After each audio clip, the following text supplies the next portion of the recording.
Hello everybody, welcome to the Next in Ask Us Anything series. Now today's question has come from Lee Baker from IT Technophobes, and he's asking a question regarding holidays and running your own business. Could be fun. Hi Brett, Lee Baker here from IT Technophobes Limited. As you're aware, I'm proudly a one-man band, which is great. But every now and again, Mrs. Baker decides we need to go on holiday. So how is it best to manage client expectations when I'm the only person in the business? That's a great question, Lee. Crikey, managing a business and going on holiday and getting the two together, managing clients. Crikey me. If I could bottle this and sell it, I wouldn't have to do what I do for a living. Right. Where to start? Okay, this will probably differ from company to company, from business owner to business owner and industry to industry. But for me, it's about three things. It's about planning ahead, educating your customers, and communicating with your customers, and having contingencies in place. So the first thing, planning ahead, quite simply, look at what you do day to day. Depending on what you do for a living, can you pull any of this regular work that would normally happen while you're on holiday? Can you pull it forward? Can you front end it? Can you push some of it back a little bit? Most of us can find extra time somewhere if it's important to us to do that. So get rid of some of that regular work before or after. The second thing I do is to talk to my customers. So this will be especially so when you deal with other small businesses. Let's face it, going on holiday doesn't mean that we switch off as business owners. We're always on the go. We're always thinking about it. It's our lives.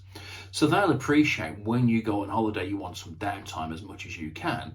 So just by saying, I'm going to be away on this date and going basically back on this date, can you just not do me a favour and not contact me unless your world collapses? To be fair, most will appreciate that. It's a case of they won't bother you. Remember, Lee, I'm one of your customers. When you went away last year, there's a few things I need to get done beforehand, so I worked that. I knew when you was going away, so about a month beforehand you got that done for us.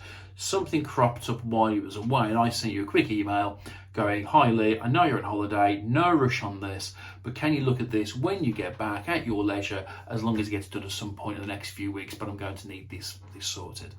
And that was fine. It wasn't life-threatening, so it didn't matter. And the third one is having a contingency in place.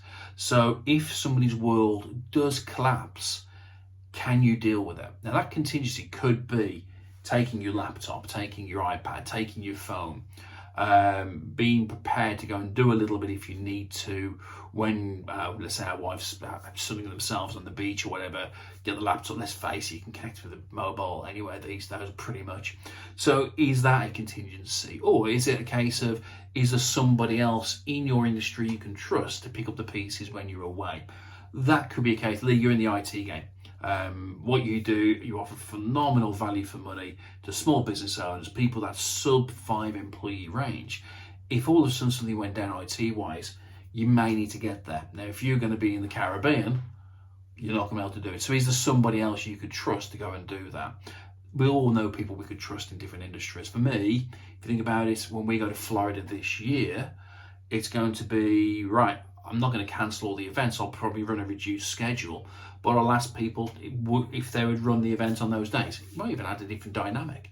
So it's about that thinking ahead, communicating, and basically having those contingencies in plans. And that would probably cover most things. I mean, Lee, if you look at it the other way, crikey, let's take this one step further.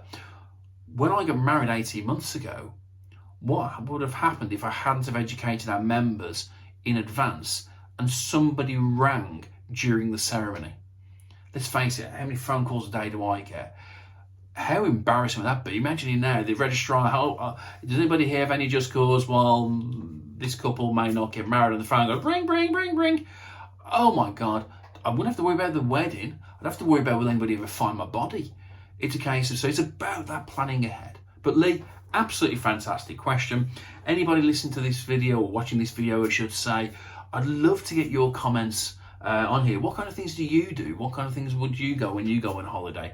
This is a problem affects us all. So please put in the comments, obviously, what your thoughts are there. Also, if you've got any questions you'd like to add, I'm more than happy to take questions from anybody.